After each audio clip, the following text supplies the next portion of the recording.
Muy buenos días a todos, muchas gracias por vernos. Bienvenidas y bienvenidos a DPC. Pregunta, tengo una pregunta preparada esta mañana. Gracias, Potro. Bueno, antes de que cualquier cosa ocurra.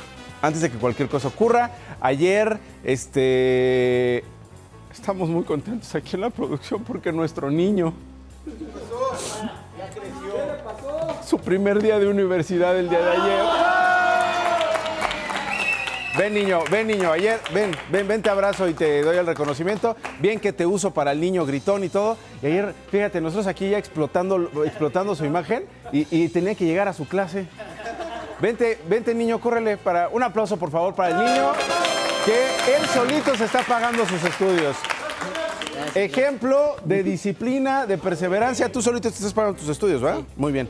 Le pregunto a Miguelón, el máster del sonido aquí en piso, ¿qué va a estudiar? Comunicación. Ya ves, todos estudian comunicación. Digo, pero en realidad no vas a estudiar comunicación, ¿verdad? ¿Qué vas a estudiar? Administración de empresas de entretenimiento y comunicación.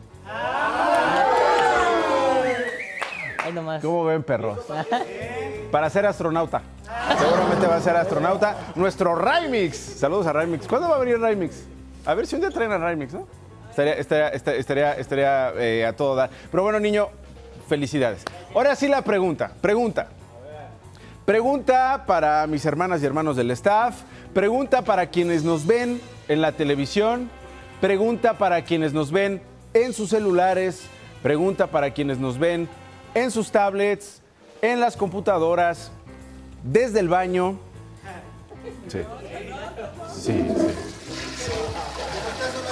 Sí. No, televisión no, teléfono. Hay gente que nos está viendo en el baño ahorita, ¿sí o no? Y ahorita la gente que está en el... Sí. No, la gente en el baño. Sí, yo. ¿Cómo sabe? Ay, ¿me está viendo? ¿No? Saludos a quienes metieron el teléfono al baño, ¿no? Sí, la verdad, gracias. Gracias por vernos. Gracias a quienes nos están viendo. Pregunta para todos ustedes. ¿Cuándo fue la última vez que los asaltaron en el camión? ¿Cuándo fue la última vez que los asaltaron mientras manejaban su vehículo, mientras caminaban? ¿Cuántas veces han asaltado su negocio? ¿Cuántas veces han entrado a robar a su casa? Ya más o menos tienen una respuesta acá. Acá todos ya tienen su respuesta. Ya recordaron la última vez que vivieron un asalto. ¿Cómo voy a olvidar eso? ¿Cómo lo voy a olvidar? Carlita el 27 de diciembre. Varios por acá, ¿no? Les tengo una noticia para arruinarles el desayuno. Les tengo una noticia para amargarles el día. Es más, les tengo una noticia para estreñirlos. Que nos están viendo en el baño, ¿no? ¿Se acuerdan cuando nos dijeron los de Morena que se acabaron los guaruras de los legisladores? Y de los funcionarios públicos. ¿Que va guaruras? ¿Se acuerdan? ¿Se acuerdan cuando el PAN gobernaba? Bueno, es un decir. ¿Se acuerdan cuando el PAN estaba en el gobierno? Cuando inició una guerra sin sentido que generó violencia, crímenes, que generó impunidad, ¿no? Y sobre todo a los de abajo, impunidad a los delitos que sufrían los de abajo. Pero privilegios y muchos lujos para la clase gobernante de arriba. ¿Se acuerdan cuando el PRI perdió las elecciones presidenciales porque México vomitaba sobre su estilo de gobernar, alejado de la ciudadanía, rodeado de blindajes y rodeado de escoltas? Pues todo eso ha regresado. O por lo menos de a poquito, o nunca se fue, Hoy podemos decir que hay diputados y senadores que tienen como escoltas a agentes federales. Mientras a usted la tratan así,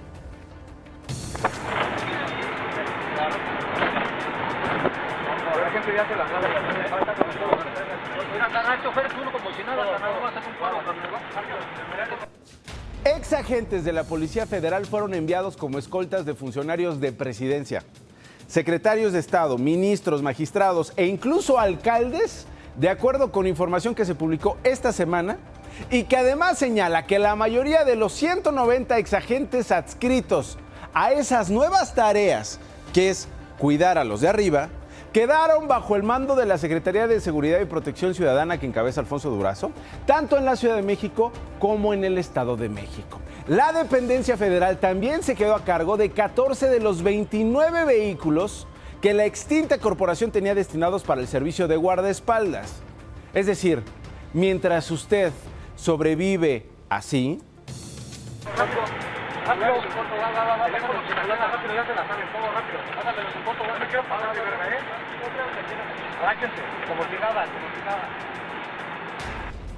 hay 12 efectivos para el Poder Judicial, 8 para funcionarios de Pemex, 33 para los ayuntamientos de Michoacán, Guerrero, Colima, Jalisco y Guanajuato. Saludos a los de todos esos estados, sobre todo Guanajuato, que vivió el fin de semana, un fin de semana sangriento y que no tienen la posibilidad de pagar o que le manden a la gente de Guanajuato guaruras exfederales para que los cuiden. 20 para los gobiernos de Guerrero, Morelos y Ciudad de México, así como Hidalgo. 2 están asignados a senadores de Baja California, la Ciudad de México y Querétaro, guardaespaldas. Mientras que 15 fueron asignados para la seguridad de diputados federales en la Ciudad de México y Morelos. 9 para legisladores locales en San Luis Potosí y Veracruz, de acuerdo con un informe publicado, decía yo, esta semana en la prensa nacional. ¿A poco no les parece una chulada? Es 2020, y sigue habiendo privilegios con su dinero de usted, como diría Cristian. Su dinero de usted. Porque usted paga para que ellos tengan seguridad. Para que ellos tengan el privilegio de tener seguridad, mientras usted no tiene seguridad. Así, yo podría resumir el asunto así. Los mexicanas y mexicanos pagamos los impuestos para que otros tengan seguridad pagada con nuestros impuestos. A cambio de que a nosotros nos pase lo que le pasa a la gente todos los días. ¿No es una chulada? Usted paga sus impuestos para que otros vivan como la reina Isabel II.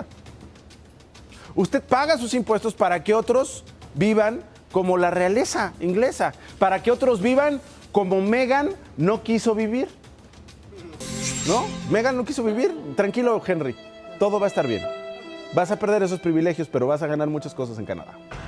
En México gastamos millones en cuidar a los que no hacen bien su trabajo para cuidarnos en ningún nivel de gobierno. No hay un nivel de gobierno que hoy diga México está haciendo un gran trabajo para cuidar a los mexicanos. Así de absurdo es esto.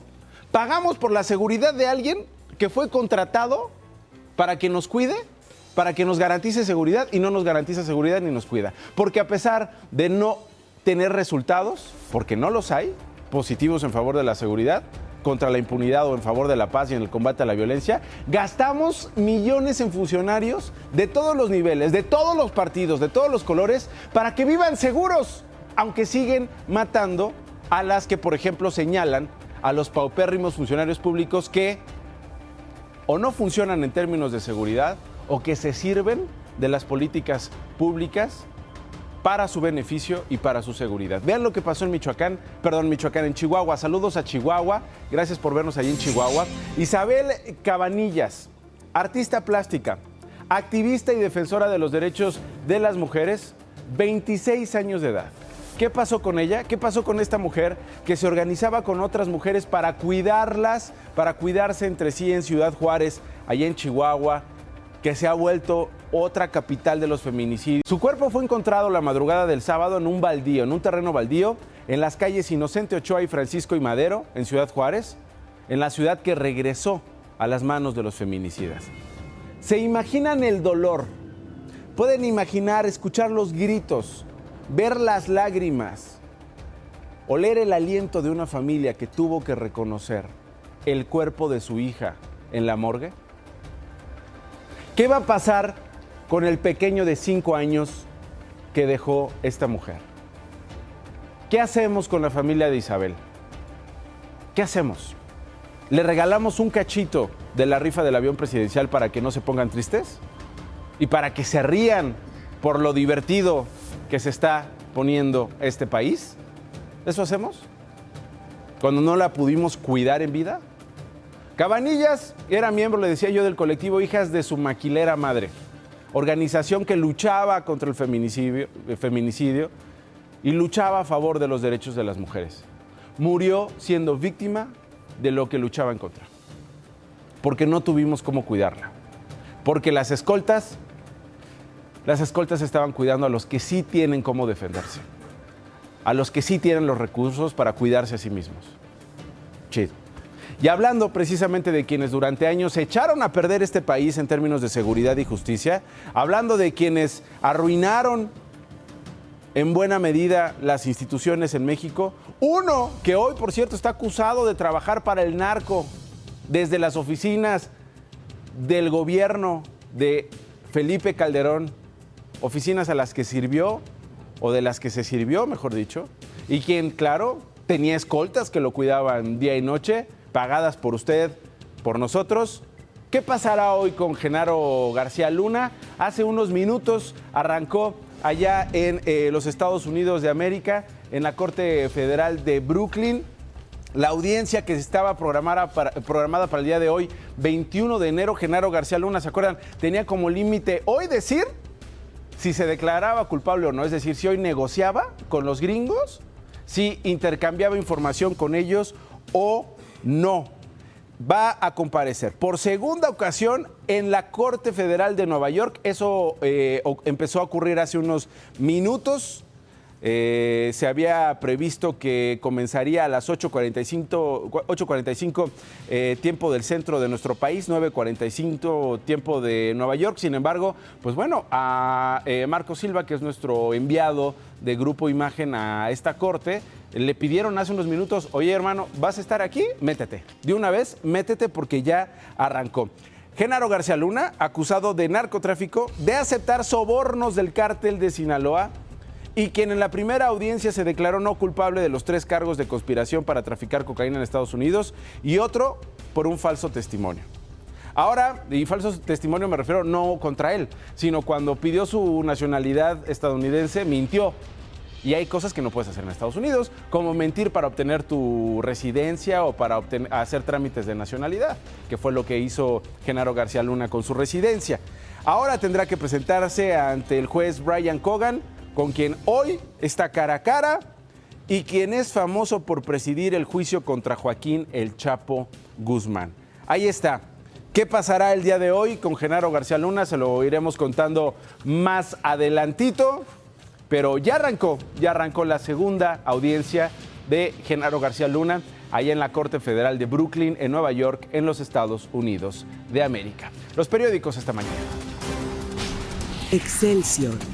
Investigan sabotaje a Pemex. Ponen en la mira a la competencia. El presidente López Obrador afirma que son acciones encaminadas a frenar el fortalecimiento de la empresa productiva del Estado. Reforma. Cargará erario con Tren Maya. Descarta gobierno asociación público-privada. Recibirá en 2020 una ampliación presupuestal por 32.8 mil millones de pesos. La jornada.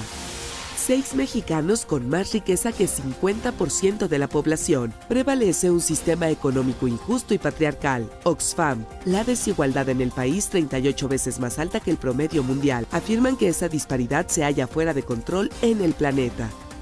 El Economista. México sale del top 10 de países más atractivos para invertir. PricewaterhouseCoopers presenta encuesta a los CEOs en Davos. En el 2019 fue noveno. Prevalece pésimo sobre la economía global. Hoy estará la titular de la Secretaría de Energía en el foro. The Washington Post. La manifestación por los derechos de armas de Virginia es apasionada pero pacífica. Miles de defensores llenan las calles de Richmond para protestar por leyes más estrictas. The Times. Académico revela su terrible experiencia en la cárcel iraní. Profesor educado en Cambridge saca cartas de contrabando. El País. Sánchez se cita con Torra en Barcelona y prevé tener presupuestos en verano. El gobierno declara hoy la emergencia climática. El asunto del que se está hablando esta mañana. La responsabilidad de la protección es de las personas adultas, familia, comunidad, escuelas. Híjole, como sociedad, pues yo creo que muchas cosas, ¿no? Empezando por valores.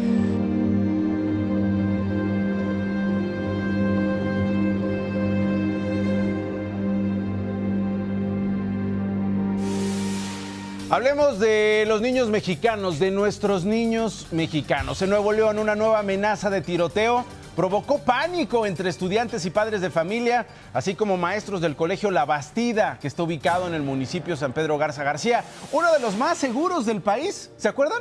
En la percepción de seguridad, San Pedro Garza García salió hasta arriba de las encuestas en la que los ciudadanos decían: aquí nos sentimos seguros. Bueno, pues allá en el colegio La Bastida hubo una amenaza de tiroteo. De acuerdo con el reporte, un alumno a través de redes lanzó la amenaza de atacar a sus compañeros y maestros de un grupo de la institución privada. Al lugar arribaron elementos municipales para resguardar la zona. La semana pasada, ¿cómo olvidarlo? Se registraron 5 amenazas escolares en instituciones educativas que también quedaron en una falsa alarma, provocando movilización policíaca y temor en la comunidad estudiantil de estos centros de estudio. En Sinaloa, en la Universidad Autónoma de Sinaloa, un estudiante de preparatoria amenazó con otro tiroteo en uno de los planteles de este estado. De acuerdo con las autoridades, el menor publicó en sus redes sociales imágenes donde aparentemente portaba armas con la frase "hoy es el día". Al final todo terminó siendo una broma. Las autoridades escolares informaron que el estudiante fue suspendido y deberá llevar a cabo atención profesional o recibir atención profesional, no llevar a cabo, sino recibir atención profesional después de evaluar su regreso a las aulas. La diputada Esmeralda de Los Ángeles Moreno impulsó un punto de acuerdo para exhortar al Sistema Nacional para el Desarrollo Integral de la Familia y a los DIF estatales a proporcionar atención psicológica a niñas y niños y adolescentes que viven en familias disfuncionales o que son objeto de abandono por parte de sus padres. Esto lo dijo con el propósito, dice, de evitar tragedias como la que ocurrió en Torreón, Coahuila, el pasado 10 de enero. Hay niños que no recibieron atención necesaria, no se toma en serio la salud mental. La primera reacción cuando tenemos un menor con alguna discapacidad es tratarlo como angelito, como una bendición. Si alguien tiene una enfermedad mental entre nuestros niños y adolescentes, lo tratamos no de la manera correcta, no con los profesionales, sino con prejuicios y en muchos casos con ignorancia. Más de 6,000 menores se suicidaron en un periodo de 10 años en este país que se llama México. Mire. De acuerdo con la Red por los Derechos de la Infancia en México, en nuestro país mueren al día 3.6 niñas, niños o adolescentes a causa de la violencia. Entre enero de 2015 y julio de 2019, se registraron 3.097 feminicidios en todo el país, 317 de ellos entre la población de 0 a 17 años. Esto quiere decir que 1 de cada 10 feminicidios fue contra niñas y adolescentes. Al año, entre 30,000 y 35,000 menores de edad son reclutados de manera forzada por el crimen organizado. Las condiciones de violencia a las que se enfrentan los menores les ha obligado a tomar medidas extremas. Datos del Instituto Nacional de Estadística y Geografía, INEGI, revelan que de 2008 a 2018, 6.862 niños y adolescentes menores de 18 años decidieron terminar con su vida. De esta cifra, 60.5% de los menores que atentaron con su vida son hombres, es decir, aproximadamente 4.117.2, mientras que 39.5% son mujeres, equivalentes a 2.676. En un periodo de 10 años, que va de 2008 a 2018, 85.3% de los suicidios fueron por ahorcamiento, estrangulamiento o sofocación, en tanto que con arma de fuego fueron 4.9%. Cabe destacar que en 2011 fue el año en el que más se registraron suicidios entre menores que utilizaron armas de fuego, es decir, 43 decesos. De acuerdo con una solicitud de información de la Plataforma Nacional de Transparencia, al menos 9.298 menores de edad han sido separados de sus padres por los sistemas de DIF federal y estatales, porque fueron víctimas de algún tipo de violencia por parte de sus progenitores. Datos de la Comisión Nacional de Búsqueda de Personas señalan que de diciembre de 2018 al mismo mes de 2019 hubo 2.720 niños desaparecidos, de los cuales 1.713 fueron hallados. 37%, que equivalen a 1.007 menores, se desconoce su paradero. ¿En qué circunstancia un niño en México decide suicidarse? Problema de violencia generalizada en la última década que se ha traducido en altos índices de homicidios desapariciones, como crímenes de lesa humanidad y crímenes de alto impacto, que están afectando a un número muy, muy alto de familias. Además, las condiciones de precariedad económica mantienen al 47% de las familias en condición de pobreza y con muchas dificultades para poder garantizar la vida y el desarrollo de niños, niñas y adolescentes. ¿En qué le estamos fallando a las niñas y niños en México que, como derechos, exigen una vida plena, salud mental? ¿En qué estamos fallando? La responsabilidad de la protección es de las personas adultas, familia, comunidad, escuelas, de tal suerte que todas las personas adultas que interactúan con niños y niñas, no solo el papá, la mamá, los abuelos, todas las personas adultas somos responsables. Aquí lo que necesitamos es reconocer que no estamos construyendo como sociedad, como gobiernos y como personas adultas, mecanismos de alerta temprana que nos permitan identificar estos factores de riesgo que tienen niños, niñas y adolescentes. Usted en su casa escucha, platica, atiende, le pone atención a sus hijos. Híjole, yo creo que por problemas psicológicos que tienen con los padres. ¿Y qué nos falta hacer como sociedad para evitar que los niños se suiciden? Yo creo que atenderlos desde la escuela o desde la casa, o sea, con ayuda psicológica. Tiene que ver un poquito la influencia del medio ambiente y cómo empieza la educación en la casa. ¿Qué tenemos que hacer para evitar estos suicidios? Más al pendiente de los niños y vigilar qué es lo que hacen, qué ven. Pues más que nada yo siento que es como que falta de atención de los padres, ¿no? Muchas veces el trabajo nos hace perder el tiempo en cuestión de la familia. ¿Qué nos falta como sociedad o qué debemos de hacer para evitar que los niños se suiciden? Híjole, como sociedad pues yo creo que muchas cosas, ¿no? Empezando por valores. Ahí está el tema, ahí está el asunto, no hay que perderlo de vista. Es una cifra escalofriante. 50 niños se suicidan al mes en este país. Niños y adolescentes que se quitan la vida. ¿En qué condiciones? ¿Qué no estamos haciendo? Ahí están las cifras que tienen que ver con historias con nombres y apellidos de niñas y niños que son reclutados por el crimen organizado, que están recibiendo una propuesta, una oferta mejor de la que les estamos brindando a ellos hoy en día. ¿Qué está pasando con los niños? Vamos con el otro tema del que todo México está hablando el día de hoy. ¿De dónde eres originario? De Francia.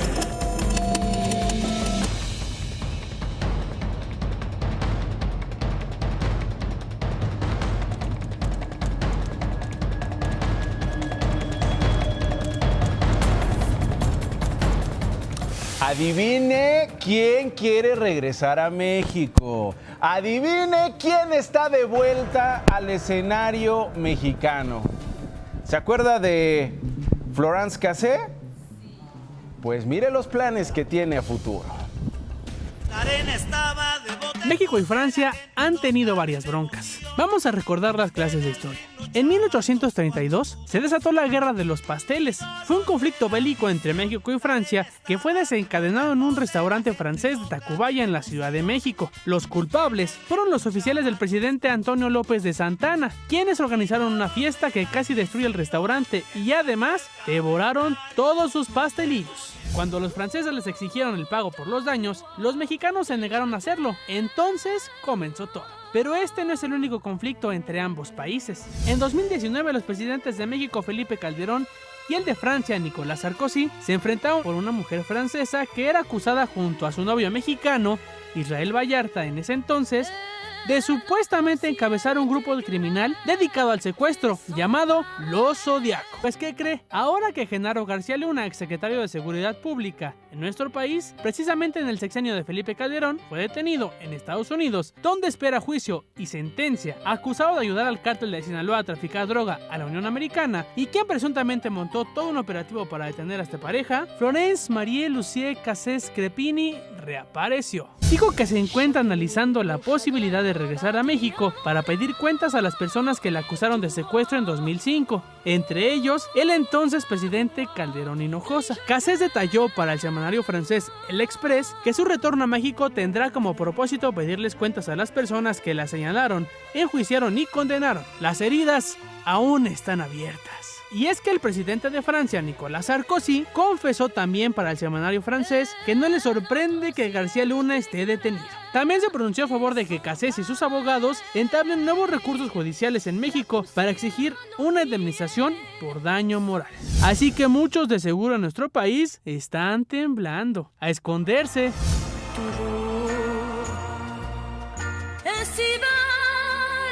De Pisa y Corre, Jorge Gutiérrez Chamorro. Así que está de vuelta, señoras y señores. Preparen los pasteles. Y voy con el asunto de Genaro García Luna. Ya está en Nueva York. Ángela González, corresponsal de Grupo Imagen desde esta ciudad allá en los Estados Unidos de América. Ángela, cuéntame cómo va la cosa, cómo va la mañana en esta capital, esta importante capital allá en los Estados Unidos de América. Así es, Nacho, también se convirtió en la capital de los procesados por narcotráfico, pues justamente es la Fiscalía de Nueva York la que se ha especializado en estos casos y en esta vez pues está al frente del caso del exsecretario de Seguridad, que justamente va a ser juzgado en la misma corte que lo hizo Joaquín El Chapo Guzmán y con el mismo juez, el juez Brian Cohen, que está al frente de este proceso. Se espera que en esta audiencia que comenzará en breve, pues se conozca primero que todo si se acepta la proposición de la Fiscalía de que este caso se convierta en complejo. ¿Qué quiere decir complejo? Que será más largo de lo que justamente los abogados defensores habían solicitado, que se tratara de un caso express. Sin embargo, aquí también se conocerá si tiene o no fianza, que es un derecho que tienen todas las personas que han sido detenidas, pues esta audiencia todavía no se ha llevado a cabo. Si tiene o no derecho a fianza, esto lo decidirá también el juez Brian Cohen. Igualmente se conocerá si tiene o no derecho a un abogado de oficio, pues últimamente ha habido un poco de conflicto con las licencias que tenían los abogados que lo representaban en Texas y con el que lo representó justamente en la audiencia pasada. Ahora se conocerá si tiene nuevos defensores o si se le asignarán de oficio. Aquí también se sabrá si mantiene su posición de declararse no culpable. Esto puede cambiar en cualquier momento durante el proceso, pues ya que la Fiscalía ha dicho que tiene pruebas contundentes de récords financieros, de comiso de propiedades, de celulares, también de documentos obtenidos por cooperación bilateral con otros países y también récords de naturalización, pues recordemos que él está siendo acusado de 3 cargos relacionados por conspiración para traficar con drogas y 1 por mentirle a las autoridades estadounidenses. Muy bien, Ángela. Esto que dices es importantísimo. Antes de terminar tu reporte, citabas la importancia de que Genaro García Luna reconozca hoy su culpabilidad o no. Es decir, para hablar en cristiano, Ángela, para hablar como tú y yo hablamos en casa, para hablar como tú y yo hablamos con nuestros amigos, básicamente para cooperar, copelas o cuello, básicamente para decir qué información compartirá con los gringos, qué información les estará dando a los gringos y a cambio de qué estaría recibiendo a lo mejor una pena menor o en una de esas terminará protegido, porque recordemos que Genaro García Luna durante años fue el policía mexicano consentido del gobierno de los Estados Unidos de América. Así es. Mira, pueden haber 2 escenarios, como dices tú, hablándolo más sencillamente. El escenario 1 es que puede que suceda lo que le pasó a Joaquín El Chapo Guzmán, que vaya a un juicio y que termine siendo condenado por cadena perpetua a un mínimo 10 años, que es lo que acarrearía las penas que llevarían a cabo, digamos, por los cargos que se le está procesando. O lo segundo sería que se convierta en un testigo protegido y pueda tener un escenario como le pasó a Vicente Zambada, que sigue siendo un testigo protegido y que pronto podría haber la libertad debido a la cooperación que ha tenido con la Fiscalía. Esas son 2 cosas que están analizando y que justamente cuando tenga su equipo de defensa en firme se podrá conocer cuál será el escenario que decidan seguir. Ángela, te agradezco muchísimo el reporte, te mando un abrazo y estamos pendientes. Claro que sí, seguimos muy al pendiente de lo que pasa en esta audiencia. Muchísimas gracias, Ángela. Marco Silva, le decía yo, es nuestro enviado especial de Grupo Imagen. Está vía telefónica desde la Corte Federal de Brooklyn, en Nueva York, en los Estados Unidos de América. Adelante, Marco. ¿Cómo estás, mi querido Nacho? Perdón que no haga mucho aspaviento ni levante la voz por el gusto de escucharte, pero es que yo estoy adentro del edificio federal de cortes aquí en Brooklyn. Estoy en un vestíbulo muy grande, Nacho, de 3 pisos, circular, con una bandera de Estados Unidos que cuelga del techo desde el centro y hacia abajo. Y estoy a punto de llegar al filtro de seguridad donde me van a quitar el teléfono porque aquí no puedes entrar con ningún dispositivo electrónico, tampoco permiten entrada de líquidos, botellas, por ejemplo. Solamente los abogados previa identificación pueden pasar con un aparato celular.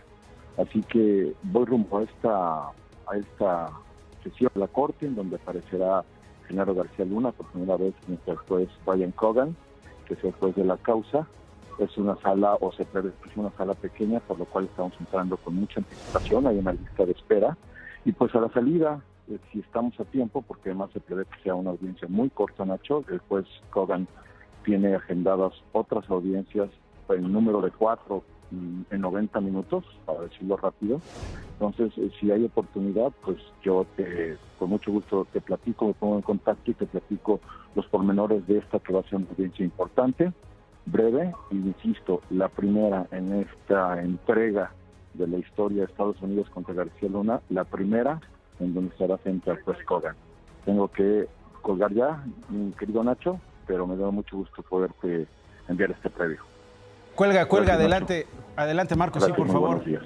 Muy buenos días, Marco, cuelga adelante, pues sí, no queremos que me lo cachen allá y que me lo saquen de la corte. Muchísimas gracias a Marco, ahí está el reporte, él está dentro de la corte, es la descripción, la narración que él hace de lo que está pasando en la Corte Federal de Brooklyn, en los Estados Unidos de América, en la ciudad de Nueva York, con esta segunda audiencia de Genaro García Luna.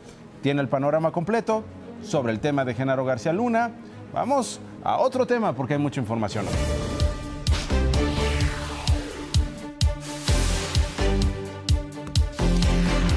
Esto en Estados Unidos. Esto con uno de los que dicen los expertos es el responsable del desastre de violencia, de inseguridad en México, o uno de los responsables, mejor dicho. Ahí le va lo que está pasando en nuestro país. Según cifras del Secretariado Ejecutivo del Sistema Nacional de Seguridad, 2019 fue el más violento en México en los últimos 20 años.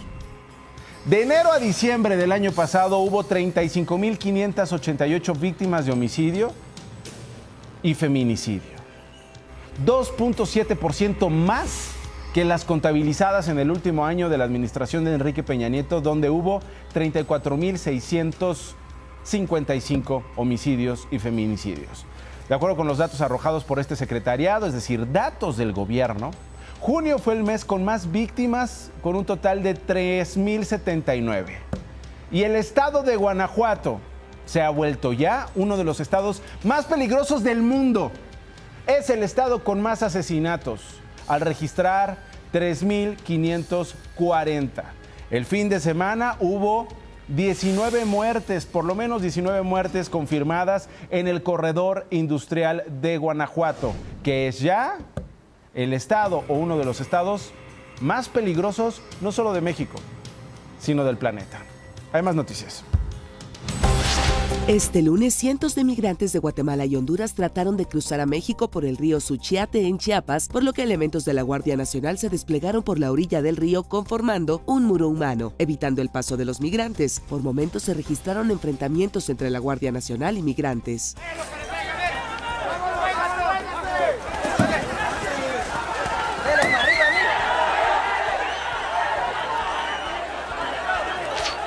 El presidente López Obrador anunció que no será él quien reciba a la caravana que llegará a Palacio Nacional el próximo 26 de enero desde Cuernavaca, Morelos, y que está encabezada por Javier Sicilia y los hermanos Levarón. Pueden entrar al Palacio Nacional, van a ser recibidos, pero no los voy a recibir yo.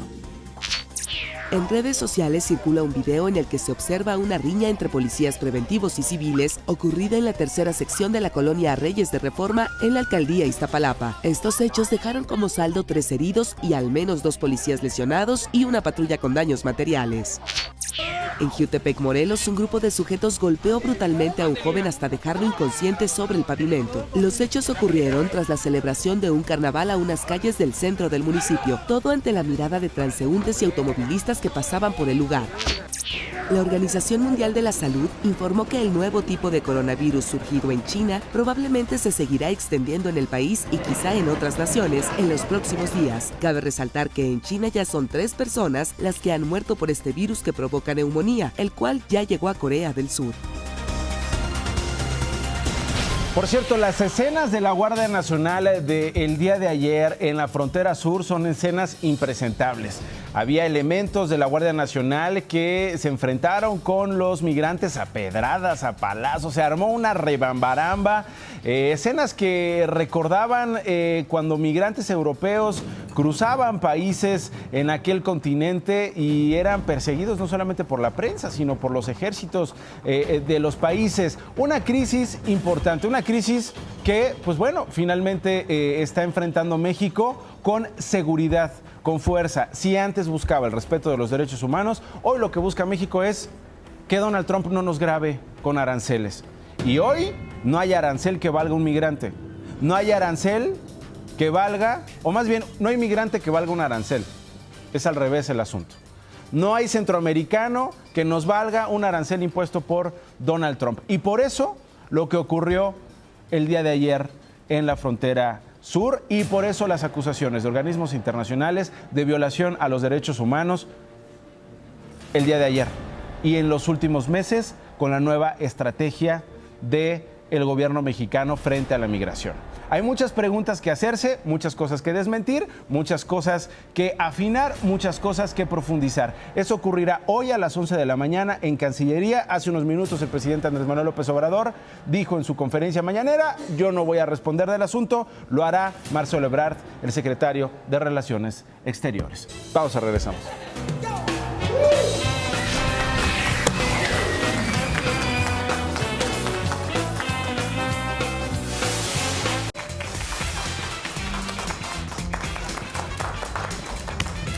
Bueno, estamos de vuelta. Esta mañana regresa Más Allá de lo Evidente, una sección en la que Manolo analiza algunas de las imágenes que encontramos en las noticias para descubrir qué estaba sucediendo justo en el momento en que se tomaron esas fotos. Manolo, ¿cómo estás? Buenos días. Hola, Nacho, muy buenos días. ¿Se te hizo agua la boca? ¿Por qué? Por las tortas. ¿Por las tortas de quién? Es que estamos hablando de que vas a pedir unas tortitas al rato, ¿no? Sí. Oye, para comenzar, Manolo, ¿qué traes? Traemos al príncipe Enrique de Sussex. De Sussex. Sí, mira, lo podemos ver aquí en la imagen. Muy tranquilo, explicando cómo él, de su propia idea, decidió separarse de la familia real y dejar a un lado lujos, millones, castillos, la reina. Él solito, de su propia voluntad. De su propia voluntad. Así nomás, ¿no? Pero si vemos más allá de lo evidente en esta foto, Manolo, ¿qué encontramos? Descubrimos que detrás de cada gran hombre hay una gran mujer, medio persuasiva y amenazante. ¿Es Yoko Ono? No. Es Megan. Es Megan. Es Megan. Y en esta otra imagen que traes, Manolo, ¿qué podemos ver más allá de lo evidente? Tenemos a Noroña comiéndose unas hamburguesas en su visita a Dallas. Ajá. Según su cuenta de Twitter, en donde dice: comiendo comida imperialista para goce de los derechosos. Ok, perfecto. Pero si vemos más allá de lo evidente, descubrimos que... Mira, estaba a bordo del avión presidencial convertido en restaurante de hamburguesas, el McRifas. Que es el McRifas. Es una gran idea para hacer, ¿no? Para empezar un gran negocio y volverlo redituable al avión presidencial. Se está echando su 4T de libra. 4T de libra. Tenemos otra. Venga, la siguiente. Mira, de nuevo tenemos otra vez al príncipe Enrique. Oye, ya no hay otro personaje, puro príncipe Enrique. Venga, con Boris, ahí está con Boris Donald, Johnson, con el hermano despeinado de Donald Trump. No, es Boris Johnson. El primer ministro del Reino Unido. Ahí están platicando. ¿Qué? ¿Qué dice? Es Tavo, ¿cómo que Tavo? No, es Boris Johnson. Ajá. Pero si vemos más allá de lo evidente, descubrimos que... Mira, está en la catafixia de Chabelo. Ahí le está diciendo: en una mano tengo un empleo para ti en Canadá, en la otra un castillo en Ghana. ¡Ay, cuate! ¿Cuál eliges, cuate? ¿Qué? ¿La catafixia 1? ¿Para 2? ¿Para 1? ¿Para 2? Chabelo. ¿Para 3? ¿Cuál habrá elegido? ¿Cuál habrá elegido, muchachos? Es Peggy. Es Peggy en el cuerpo de Chabelo. Y para finalizar, mi querido Manolo, oye, la foto que varias cosas han dado la vuelta al mundo, ¿no? Ajá. Lo del príncipe Harry, pero sobre todo esta foto de Jennifer Aniston y Brad Pitt, que se encontraron después de su famosa separación. Se encontraron en los premios de los críticos. Ajá. Y esta foto pues está dando la vuelta al mundo. Regresaron. Todo el mundo retuiteó la foto, todo el mundo comentó la foto. Allá en Inglaterra, después de hablar de lo de Meghan y lo de Genruchito, empezaron a hablar de lo de Juanita y el Braulio. Y el Braulio. De Brad y Jenny. Brad ya regresarán, ¿no? Se ven como que se están coqueteando, ¿no? Yo pensé que ya habían regresado. Pues no. Parece, ¿no? ¿No? Pero ¿no? fíjate que si vemos más allá de lo evidente, descubrimos que... Mira, estaba la niña bien enojada. La maléfica. Bien maléfica. Oye, pues se karma, hermano. ¿Te acuerdas cuando la película de Señor y Señor Smith? Ándale, ahí se lo bajó. Ahí se lo bajó. ¿Ladrón que lo roba al ladrón? Ladrona que roba a ladrona. Se queda con Brad Pitt. Se queda con Brad Pitt. Muy bien, muchísimas gracias, Manolito. Nacho, gracias, más allá de lo evidente en De Pisa y Corre. Bueno, cambiamos de tema y de tono. En Chihuahua sigue la disputa por el territorio entre los grupos de la delincuencia organizada. ¿Qué fue lo que pasó? La semana pasada seguramente usted escuchó, un pueblo fue incendiado por grupos criminales, 150 hombres. ¿Sí fueron 150 hombres? ¿Sí se incendió un pueblo? ¿Qué es lo que está pasando ahí en Chihuahua? Mire. La disputa por el territorio de los pueblos de Las Pomas de Arriba y Las Pomas de Abajo por un grupo delictivo afín a la línea y por el liderado por Francisco Arbizu alias El Jaguar de Sonora es lo que arrojan las primeras investigaciones sobre la quema de viviendas y vehículos en el municipio de Madera, informó Jesús Manuel Carrasco Chacón, fiscal de la zona occidente de Chihuahua.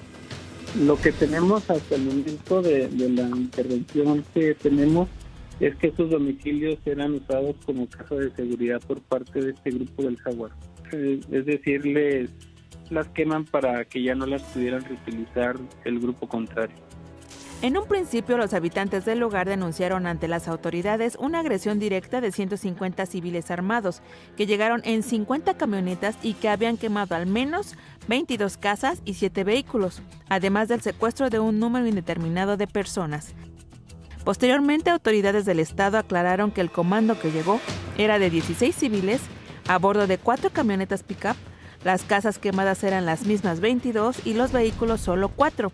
Puede ser, pero eso no cambia el hecho de que 150 sicarios llegaron en 50 camionetas sin encontrar resistencia por parte de la autoridad. De Pisa y Corre, Karina Muñoz. ¿Qué dicen estos hechos de violencia respecto a la seguridad en el país? Eventos como estos hablan, como el de Madera o como el de los músicos, habla de un problema de control territorial del Estado. Ya habla de la de la débil presencia que tienen las fuerzas de seguridad en buena parte del territorio y de la necesidad urgente de poner allí capacidades. Entonces, el problema es que el proyecto de Guardia Nacional no responde a esa lógica, ¿no? El proyecto de Guardia Nacional distribuye a los pocos elementos con los que se cuenta en todo el territorio nacional y eso pues limita enormemente su capacidad para tener presencia en lugares apartados, en lugares de difícil acceso, en lugares donde francamente no hay presencia del Estado. Aquí el querido amigo Alejandro Ope, cuando dice los músicos, se refiere a los 10 músicos que fueron asesinados, incinerados en Mexcalcingo, allá en Guerrero, el viernes pasado. Que por cierto, de estos 10 asesinados, 5 cuerpos ya fueron entregados a sus familiares. Se habla de un grupo musical que había dado una presentación en otra población que fue incinerado, que fueron asesinados incinerados en Mexcalcingo y que habrían algunos de ellos formado parte de guardias comunitarias en regiones de Guerrero, particularmente en esta, y que grupos delincuenciales habrían pues tomado venganza contra ellos. Cambio de tema.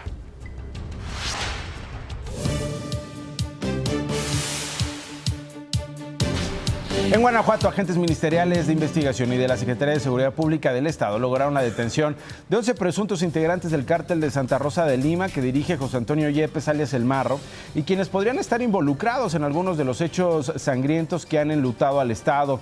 Mientras tanto, en Guerrero, la tarde de ayer fueron sepultados 5 de los 10 músicos, le decía yo, asesinados en Mexcalcingo el viernes pasado cuando regresaban de una presentación. Los otros 5 serán entregados cuando sean identificados, ya que quedaron completamente calcinados. Hay más noticias. Esta mañana el presidente Andrés Manuel López Obrador se refirió a los estados que faltan de adherirse al Plan Nacional de Salud. Dijo que esperarán a que concluya el término legal. Nosotros vamos a esperar todavía a que concluya el término legal.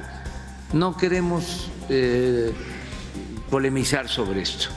Ya se ha conseguido que un número importante de gobernadores acepten, y no dudo que antes de que termine el plazo se adhieran otros.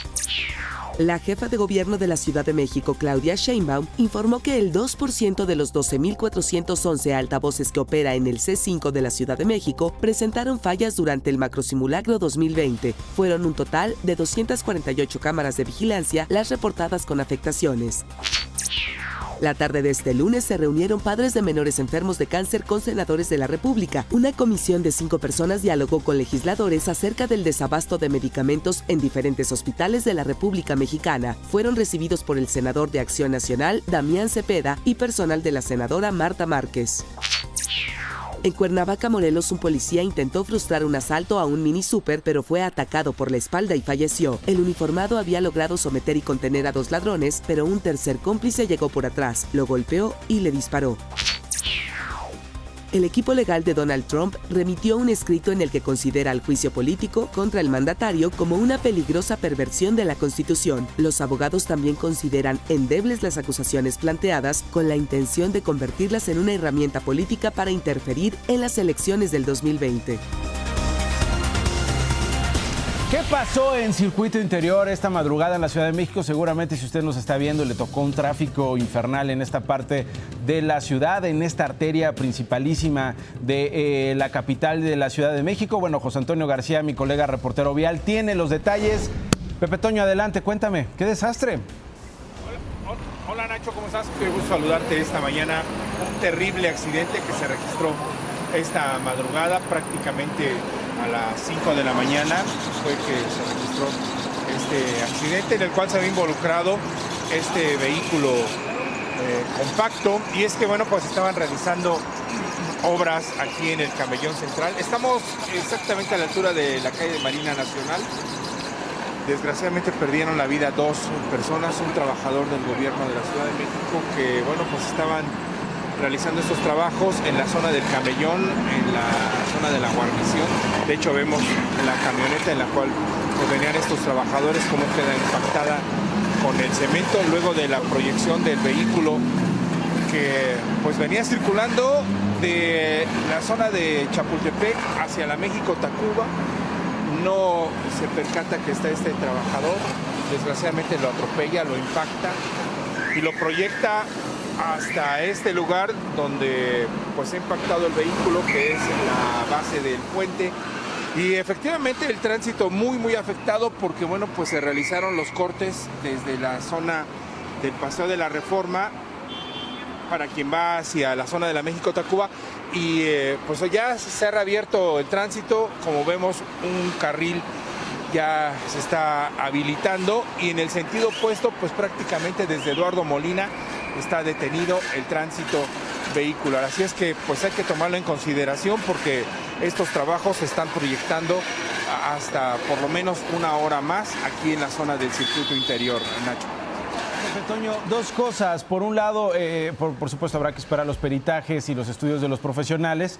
Si este conductor iba a exceso de velocidad, no logró controlar su vehículo. Pero también por otro lado tenemos, Pepe Toño, a trabajadores que exponen su vida en condiciones de verdad delicadas, sin la seguridad correspondiente, sin la señalación adecuada y suficiente, todas las noches. Es decir, bueno, y ya no solo las noches, sino a veces durante el día en arterias tan peligrosas como esta. Sí, se deberían de tomar medidas pues un poco más complejas porque pues no, a veces no se logran distinguir los trabajadores, aunque se colocan trafitambos en estas zonas donde se están realizando estos trabajos, muchas veces no se perciben y bueno, pues están estos resultados. Desde luego, muy importante el trabajo de los peritos, las cámaras del C5 que bueno, pues van a determinar qué fue realmente lo que pasó en este lugar y por qué se originó este accidente. Bueno, Pepe Toño, si es que estaban prendidas. Si es que estaban prendidas. Sí, efectivamente. ¿Estaban viendo para otro lado o estaban apagadas? Pepe Toño, gracias. Un abrazo, hasta luego. Abrazo. Así llegamos al final de DPC. Gracias por haber estado con nosotros. Mañana en punto de las 8. Por lo pronto se queda con Sale el Sol. Buen día. De Pisa y Corre con Nacho Lozano. Lunes a viernes, 8 a.m. Participa en Imagen Televisión.